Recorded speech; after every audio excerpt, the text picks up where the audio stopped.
Hello everyone, it is Eli here from Brick Me Studios, and today I'll be reviewing set number 10350, the Tudor Corner.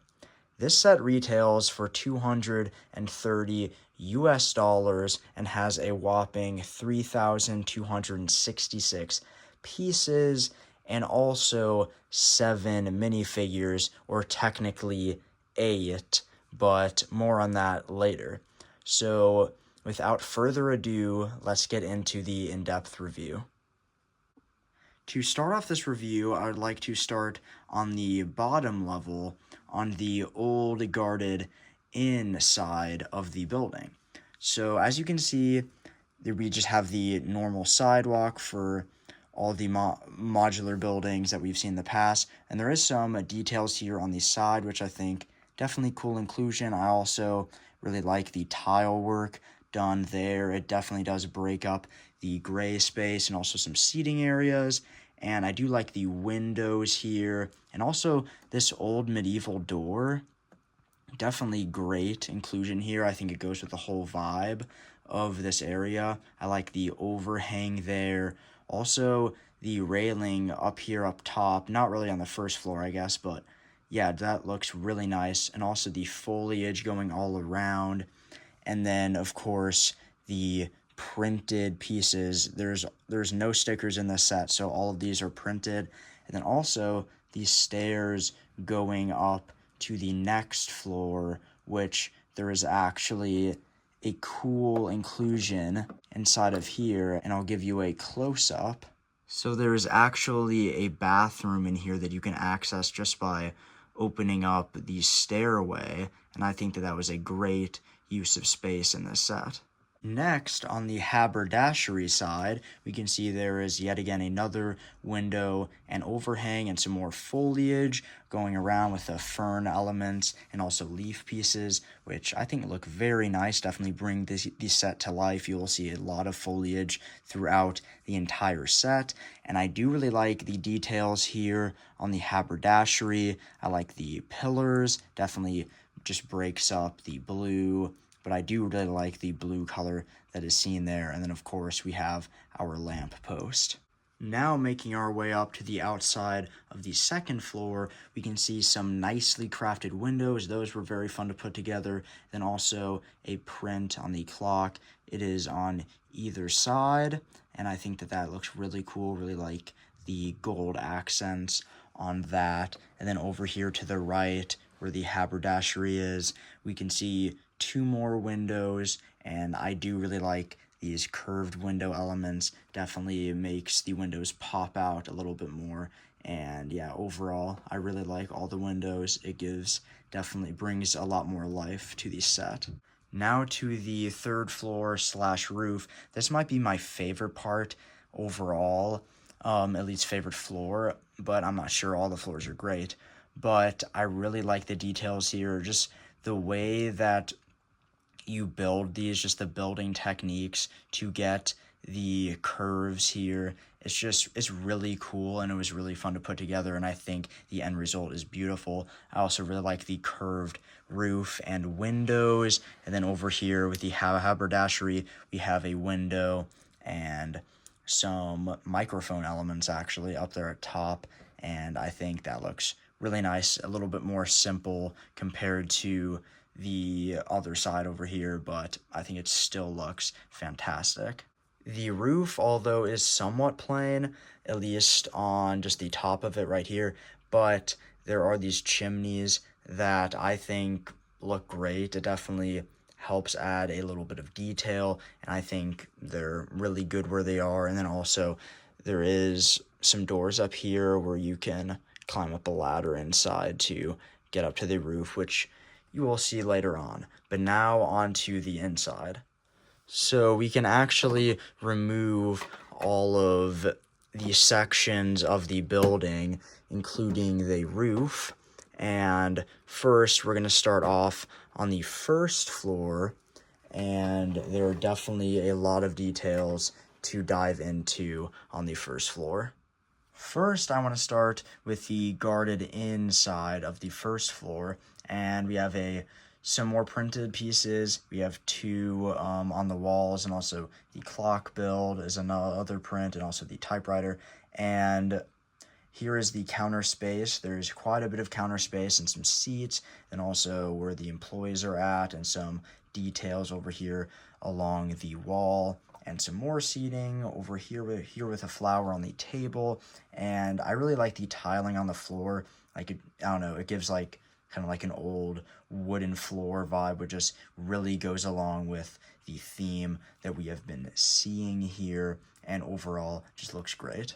Let me just say, it is almost impossible to get a good shot of the kitchen area, so I'm just freehanding it here. But there is a stove and a sink up here, and also the little vent for the stove up here on top. Let me see if I can focus on that. But yeah, this is just an extension of the garden inn. Next is the haberdashery, which has quite a few hats around in here, and then also some materials to make clothing or hats or what have you. I think generally this is just a hat store, even though it does showcase a suit. I don't know if they sell anything else, but they might. And this is obviously where we get the notion of an 8th minifigure, so I don't know if you want to count that or not, but I don't know if I necessarily count it, but it definitely is a cool inclusion. And then over here we have where the employee would work, and overall, yeah, great details, and I think it looks really nice.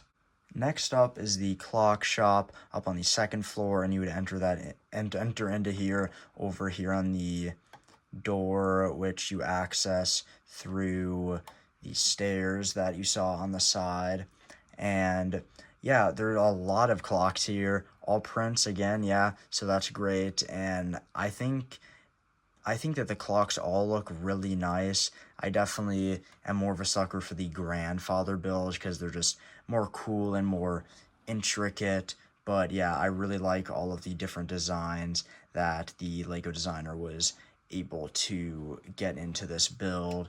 And then over here on the side, we can see the clockworker's desk where he is currently working on a clock, and I think that looks great. I also really like the lamp design. And then over here is some stairs, which there's a door that comes up here, and this is what leads us up to the 3rd floor. Here we are on the 3rd floor, and sorry, it's hard to get a lot of light in here because of the little overhang. But so this, I think, is just generally a apartment area, although there is not any bed. There is a sink, so I guess you can brush your teeth, but no bed. I guess you can sleep on the couch. And then there is a bathroom on the 1st floor, so I guess you could go to the bathroom there. I don't know where you take your shower. I guess you could do it in the sink, I guess, but who knows. I really like this little cat tree or whatever. I don't know what you call it, like the thing that cats can jump up onto and sleep on or play on. I think that's really cool. And then also the little bug like cage things here. It's really cool. It looks like some beetles or whatever those are. And yeah, overall just great details. I like the rug there. And then there's actually a bookshelf over here and another print piece here on the wall. And I do really like the way the bookshelf looks. It has a kind of similar design we've seen before, like in the bookshop modular. But yeah, all in all, I think that looks really nice. And before moving on to the minifigures, I'm going to show you the back of the build here. Of course, we have the stairs and also a back door leading into the inn. And then one of the cats from this apartment above is back here, at least I assume. That's one of the civilians' cats that lives up there. Then we also have a little garbage or recycling bin, which has a little fish inside of it. So I hope that's a garbage bin or people are trying to recycle fish. But yeah, some more foliage around, and then the door again, yeah, leading in to the 2nd floor, and then the door up top, which leads out to the balcony here. And yeah, some couple windows, and that is about all at the back. The side of the build is definitely pretty plain, and I think it looks pretty good. So if you had an open space here and it wasn't up against a building, I think it would look nice, but most likely you will have this up against something. So not really a big deal here, but I think it looks pretty nice. So let's move on to the minifigures. Lastly, we have the minifigures, and I'll go one at a time, starting here on the left, which we have the waitress at the Guarded Inn, and she has a cool sweater design here, and a face print with some glasses, and also a alternate kind of sad face, and she has a cool hairpiece there up top. And next we have the chef of the Guarded Inn, and just your standard chef torso there, and she has a alternate sad face also with the parted head decoration up top. And now we have the haberdashery employee, which he has a cool little suit print there, which continues onto the back, and I think a nice hairpiece and a cool smile there on the front, and then he has no alternate face, which isn't too big of a deal. And next we have the clock shop worker. He has kind of like that blacksmith torso and pants there, and it is nice to get those printed pants. That's kind of cool. And he has the mustache there, which we can flip that over, and you can see a smiling face there, some glasses, and he has kind of very standard hairpiece there, and he has a alternate winking face there on the back. And next we have, I guess, just a civilian. I think this is really the only well, no, I guess there is one other civilian. Don't listen to me. Yeah, so this is one of the two kind of just civilian builds. I do really like that print on the front, and then also a little bit on the back there too. But yeah, that's a cool looking print there. And also the hairpiece / hat piece looks very nice, and you can see the smiling face on the front and the kind of more serious face on the back there. And then she also holds an umbrella, which we actually see some umbrellas in the haberdashery, so maybe she bought that from there. And next up we have our chimney cleaner. He has his little I guess kind of broom duster type thing to clean out the chimney, and you can see his face is a little bit dirty from the work he's been doing, and he's all black from all of just the dust and grime in those chimneys. And he also has some printed pants here, which I did not realize that was a thing until I was mid-building it when I built him. But yeah, that's really nice there. And also he has a red hood piece, and then this cool looking hat, which is a similar design to the ones in the haberdashery, and maybe that's where he got it. And he has no face print on the back, because then it would show on the back there, so that makes perfectly good sense. And then we have the other civilian who supposedly, I think, lives up at the apartment up top with the cats, and she has cool headphone pieces there and kind of a sweater, zipped sweater type thing on there, and a cool hairpiece. And she also has a winking face on the back, and she also comes with this cool side build. You can put her on here and have her ride the bike, and it has the little cat carriage up top with one of her cats in it, and of course the other cat is around the back behind the building, which she needs to find.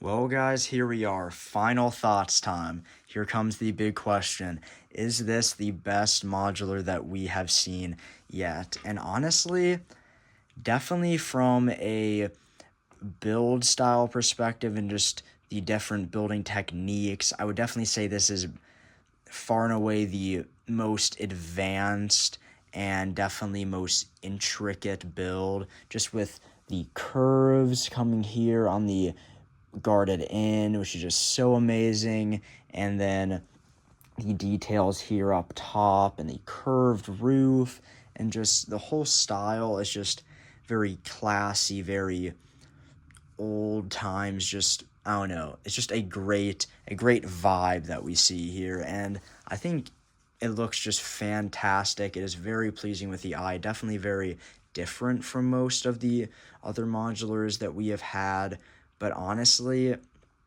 yeah, this I think this definitely has potential to be the best yet, and if not the best, definitely way up there. I really enjoyed the building experience also. I think it was probably far and away the best building experience.